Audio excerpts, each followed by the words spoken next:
Welcome back to the Backyard Professor videos. You notice I've got my Monty Python shirt on. It's just a flesh wound. And since I did that book review of the historical Jesus and kind of giving us a bearing on possible sources to begin our study of the New Testament, I thought it might be fun to follow that up with a specific issue of a historical Jesus. This is a paper I wrote, a month or so ago and published it on a message board, and I thought this would make a good video. Jesus as Tekton. Jesus as a carpenter, was he? Mark 6 verse 3 describes how the group in his hometown was blown away with his wisdom. The Greek word is Sophia here, very interesting, in preaching at the synagogue, and the miracles. The Greek word is dunamis, meaning power, miracles, that he had performed while he was at the synagogue. They are exasperated and they ask in a stunned manner, "Is this not the carpenter, the son of Mary?" Now, historically, he just doesn't seem to fit the in crowd. We find ourselves today in the exact same position as they did then. The great historical Jesus scholar Albert Schweitzer, at the very conclusion of his magisterial analysis of the historical Jesus, noted that, quote, "Our relationship to Jesus is ultimately of a mystical kind. No personality of the past can be transported alive into the present by means of historical observation or by discursive thought about his authoritative significance." End of quote. Yet we can expand our awareness here of Jesus historically by a number of different means: archaeological, historical, scripturally exegetical, literary creations, etc., of which this particular theme is claimed to be. This Jesus theme. We know, thanks to Greek exegetical methods, that tekton can mean in general fashion a woodworker, a carpenter, a metal worker, or even a stone mason, or some sort of other craftsman work, some of which were plausible for Jesus. Raymond Brown notes, it could mean that Joseph and Jesus were builders, so that both carpentry and masonry would have been among their skills. While we have the literary topoi to compare and contrast in Jesus' day, there were several role models, or rather categorizations, which his audiences could use to make sense of what they saw and heard when interacting with Jesus. And it depends on how they understood the categorizations on how they heard Jesus. What we are curious about is why Mark chose, if it is his creation now, as some scholars claim, why did he choose to connect Jesus to being a tekton? In this specific case, an actual carpenter, apparently in Nazareth, his hometown. And we have some interesting archaeological information on Jesus' hometown of Nazareth, which helps give a focus on this particular tekton issue and of its value. Jesus' position as the woodworker of Nazareth would have assured him a modest but average standard of living compared with most of the other Jews in the Galilean countryside. His socioeconomic status, as well as his status as a pious Jewish layman from a pious Jewish family, would have also assured him that he would have a modicum of honor in society, without which ordinary people would have found existence very difficult. However, we have a difficulty here with Nazareth. First century Nazareth was a small Jewish settlement with no more than 200 or 300 inhabitants. John Dominique Crossan further notes that there was no kind of fortification or paved streets or any kind of actual stone masonry as the overlaid modern Nazareth has from the creation of later zealous Christian crusade and Byzantine missionaries. There is nothing of any kind of public works either. So Jesus could hardly have been a carpenter here in Nazareth, of all places. It's more of a peasant village with vineyards on the hillsides and wine presses. The Theological Dictionary of the New Testament indicates the idea that in the Gospels, the crowds Jesus interacts with are more blind than we get on the surface level. And this is an important theme in the Gospel of Mark. This is not because they fail to perceive the virgin birth, but because they think they have said all that there is to be said, whereas they have not even touched as yet on the true mystery of the origin of Jesus. The biblical scholar Dale C. Allison Jr. probably said it best: context here affects what one deems possible, appropriate, or desirable to discuss, and speakers will add or subtract and distort in order to please and entertain, as well as to forestall negative reactions. The Gospels do present Jesus as a wandering preacher and healer and magician. In this context, a new archaeological discovery of a house in Nazareth dating to Jesus' day does indicate dwelling there, of course. But more interestingly discovered is the first century synagogue at Magdala. And this is just a stone's throw away from Nazareth. It was in use between 50 BC and AD 67.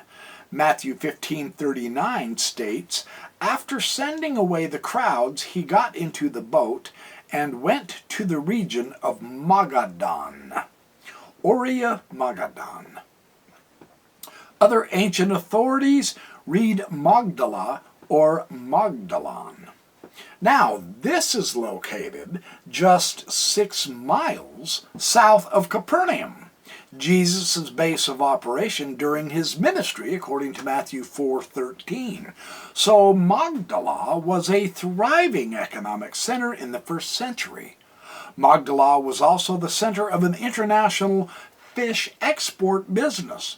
The first century synagogue consisted of 2 large rooms, a vestibule, and a reading room, and 1 smaller room. A mosaic was on the floor, and colorful frescoes covered the walls. Archaeologists believe the table was used as a place upon which to put the Torah scroll for public reading. And in Mark, the context shows that the Sophia, the wisdom, refers to Jesus' teaching in the synagogue. But Nazareth itself was probably a small and not very well-to-do village. As a member of a family of a tecton, in a period of relative quiet, we can envisage an upbringing which was not poverty-stricken, but familiar with poverty. Jesus is never described as poor. Other archaeological discovered synagogues before 70 AD are also found at Gamla and Masada and at Herodium. All that to say, Jesus could have been employed or worked in surrounding areas with his skill as tecton. One reason the literary background appears to loom concerning this tecton theme is due to the nature of archaeological work, which will not help one to know what Jesus said or did, or what the Gospel of Mark fabricated. It will and does help to describe and understand the world and the context into which we must place our texts and our reconstructions. Nazareth is only about 6 kilometers from Sepphoris, a city which had been completely destroyed in 4 BC by the Syrian legate Quintilius Varus. Herod Antipas, 4 BC to 39 BC, initially constructed it as his capital before he founded Tiberias as a new capital of Galilee around 19 of the Common Era. Excavations show that Sepphoris was a flourishing city with a Hellenistic Jewish stamp. Whether the great theater, which contains 5,000 people, was built under Antipas, that is disputed. At all events, in his youth, Jesus grew up within the sphere of influence of a Hellenistic city.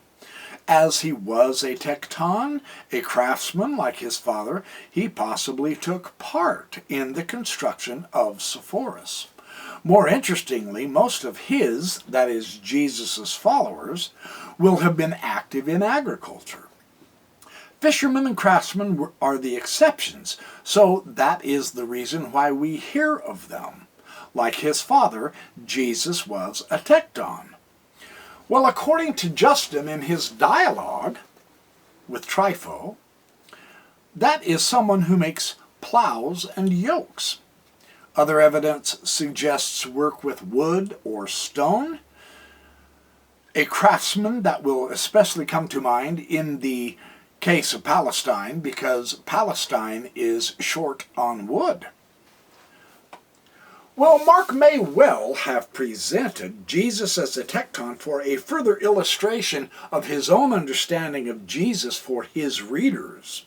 Robert Price points out an idea of gaze of Vermes that this could well be alluding to a contemporary scribal proverb. When the scribes found themselves stumped on a particularly difficult Torah passage, they would explain, "This is something that no carpenter, son of carpenters, can explain." There is no carpenter, nor a carpenter's son to explain it. And it's in this such of a context, carpenter is a metaphor for a skilled expert. In this case, skilled in expounding the Scripture. The theme of carpentry arises from their own perplexity, not necessarily due to an actual profession of Jesus as his life's work. So that's kind of an interesting nuance on this, isn't it? Another angle on this is the allusion of Scripture that God is the ultimate tecton, the craftsman of the universe itself. Paul describes Jesus as God's representation of creation, through whom are all things, and we through him.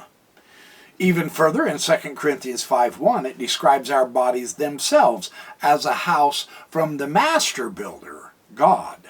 And if it is destroyed, we have an eternal house in the heavens, again, built by God.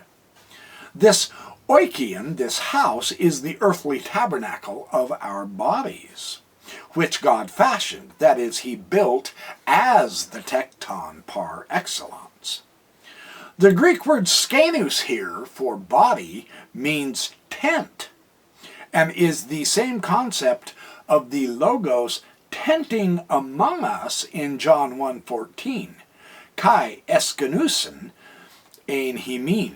He tented among us, or he dwelt among us. John 1:11 reflects Mark's use of the tecton, the carpenter, the builder, as it were, coming among us, the people. And it is the people who cannot receive him, ou paralabon, as Mark indicated. Richard Carrier also ties the tecton to Jesus saying in Mark 14:58, "We heard him say, I will destroy this temple that is made with hands, and in 3 days I will build another made without hands," which is clearly an allegory for the resurrection. The Greek here is quite instructive as well, with the verb oikodomio specifically applied to making buildings, to erect, namely houses. So Bauer's lexicon says literally of real buildings. It has many other nuances as well, such as to build character in a person, a carpenter of the soul, and so on and so forth. And this is perhaps how Mark plays with the Greek. Perhaps the wooden literalness, pun intended, of Jesus' audience at Mark 6, imagining him to only be a mere carpenter of wood and buildings, is part of Mark's illustrative point for us, his readers. This tecton is a carpenter, all right, but a vastly superior carpenter than just in earthly crass materialistic goods. Jesus in a synagogue was building the heavenly knowledge to them from the Scriptures, which they could not grasp, and in a double irony, they cannot grasp how a mere earthly carpenter can possibly possess celestial carpentry knowledge, as it were. It isn't all about Jesus' earthly vocation. Mark could have simply put it in as a description of Jesus in order to heighten the reader's appreciation of the denseness of Jesus' people who reject him. That's very interesting, isn't it? They are spiritually unable to see the true light, the true carpenter. And as John also noted, the true light, this logos, Jesus, came unto his own, who represented the darkness, and the darkness cannot comprehend the light. Mark displays this masterfully. Thomas Brody notes the context of Jesus' visit to Nazareth concerning miracles related to creation, life, and death. Mark 4:35 through 5 and verse 43. And this whole section of Mark has significant literary dependence on the Septuagint Greek Old Testament book of wisdom, beginning at Wisdom 10. Several chapters of this book of wisdom speak both of God's role as creator and life giver and of the failure of many people to recognize God as the true teknites, the supreme craftsman. Wisdom 13:1. Compare verse 32 in the same chapter. Wisdom is teknites panton, the worker of all things. Instead, these people's vision is limited to the kind of vision found in the woodcutter, the tecton. That is all they see. In other words, the mindless people in Wisdom 13:1 through 9 do not recognize the teknites, the supreme craftsman, and they turn their minds instead to lifeless things such as the tecton produces on earth. And the audience at Nazareth do not recognize the presence of the Creator in Jesus, the miracle worker, but can focus only on the world of woodcutting, and so they call him a tecton.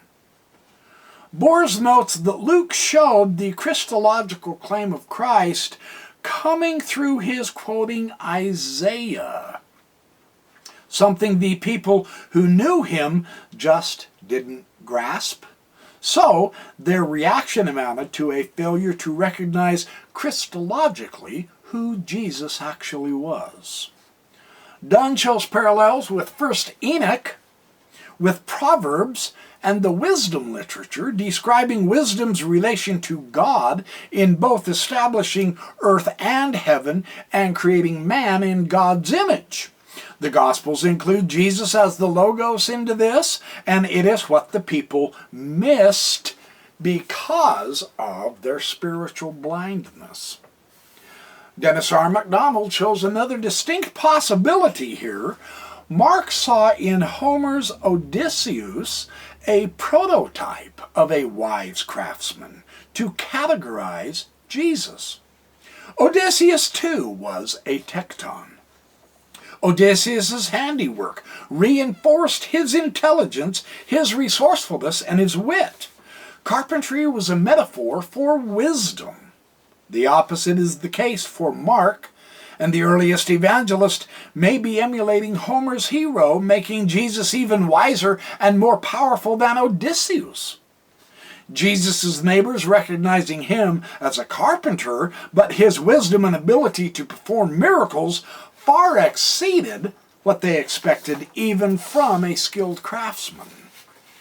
Well, despite these differences, Mark, like Homer, depicted his protagonist as a wise and a powerful carpenter who had less honor in his homeland than anywhere else. Homer shows Odysseus being tecton, skilled at making his ship, though the Little Scott lexicon means more specifically the art of a joiner in carpentry, which MacDonald says he is an expert.